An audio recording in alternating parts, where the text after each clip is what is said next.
अस्सलाम वालेकुम प्यारा दोस्तों। आज हम एक छोटी सी काविश के साथ फिर से हाज़िर हुए हैं। मज़मून है वक्त की कदर पर गौर करना।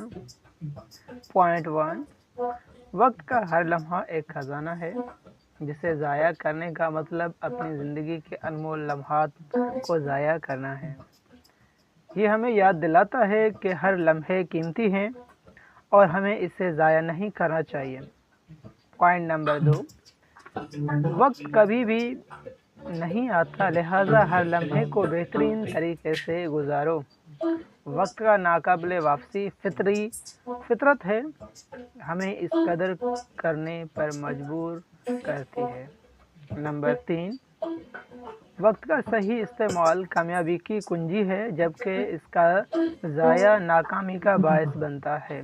वक्त का सही इस्तेमाल आपकी कामयाबी को यकीनी बनाता है, जबकि इसका ज़ाया करना आपकी नाकामी का